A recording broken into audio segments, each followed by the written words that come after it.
नमो नमः मित्रों। ये हमारा शरीर 5 तत्वों से बना हुआ है।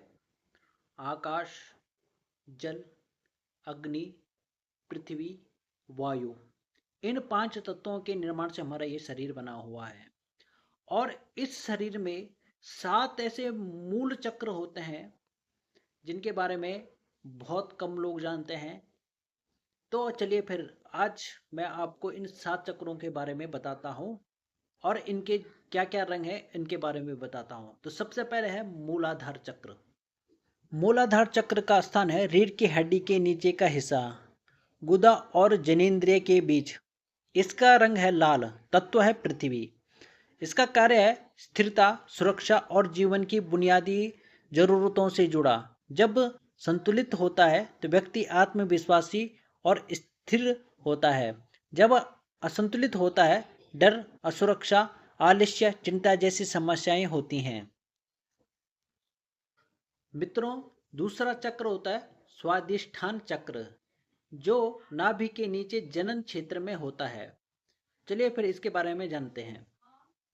रंग नारंगी होता है। तत्व जल है। कार्य सृजन, भावनाएं और आनंद से संबंधित। जब असंतुलित होता है, व्यक्ति रचनात्मक और भावनात्मक रूप से संतुलित रहता है। जब असंतुलित होता है, क्रोध, ईर्ष्या या आत्मसंयम की कमी। तीसरा चक्र होता है मणिपुर चक्र, जो नाभि के ऊपर और पेट के बीच में होता है। इसका रंग होता है पीला और तत्व होता है अग्नि। कार्य आत्मविश्वास, शक्ति और इच्छा शक्ति से जुड़ा। जब असंतुलित होता है, व्यक्ति में आत्मबल और निर्णय क्षमता बढ़ती है। जब असंतुलित होता है तो गुस्सा, हीन भावना या नियंत्रण की चाह बढ़ जाती है। मित्रों, चौथा चक्र होता है अनाहत चक्र, जो हमारे हृदय अर्थात हमारे हृदय केंद्र में स्थित होता है। इसका रंग होता है हरा। तत्व है वायु। कार्य प्रेम, करुणा और संतुलन से जुड़ा। जब संतुलित होता है, व्यक्ति प्रेम पूर्ण और दयालु होता है।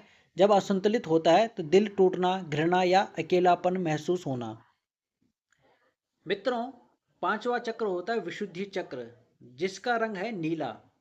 यह चक्र हमारे कंठ गले के केंद्र में स्थित होता है। इसका तत्व है आकाश। कार्य संवाद, अभिव्यक्ति और सत्य बोलने की शक्ति। जब संतुलित होता है, व्यक्ति स्पष्ट और सच्चा बोलता है। जब असंतुलित होता है तो झूठ बोलना, गले की समस्या, भय या आत्म दबाव। मित्रों, छठा चक्र होता है आज्ञा चक्र, जिसका स्थान है हमारे भ्रू के मध्य, यहाँ पे। यह नीला बैंगनी होता है। इसका तत्व है मन। कार्य अंतर्ज्ञान, दृष्टि और विचार शक्ति से जुड़ा। जब संतुलित होता है, व्यक्ति की सोच साफ और दूरदर्शी होती है। जब असंतुलित होता है, भ्रम, डर या निर्णय न ले पाना। मित्रों, अंतिम चक्र होता है सहस्रार चक्र, जिसका स्थान हमारे ब्रह्मरंध्र अर्थात मस्तिष्क के सर के ठीक बीच में, यहाँ पे जहाँ पे चोटी रहती है। इसका तत्व होता है ब्रह्म। इसका रंग सफेद या बैंगनी होता है। कार्य आध्यात्मिक जागृति और ईश्वर से जुड़ाव। जब संतुलित होता है, व्यक्ति को शांति, आनंद और एकत्व की अनुभूति होती है। जब असंतुलित होता है, मानसिक अस्थिरता या भौतिकता की अधिकता। मित्रों, आपको यह जानकारी कैसी लगी कमेंट करके जरूर बताएं। धन्यवाद।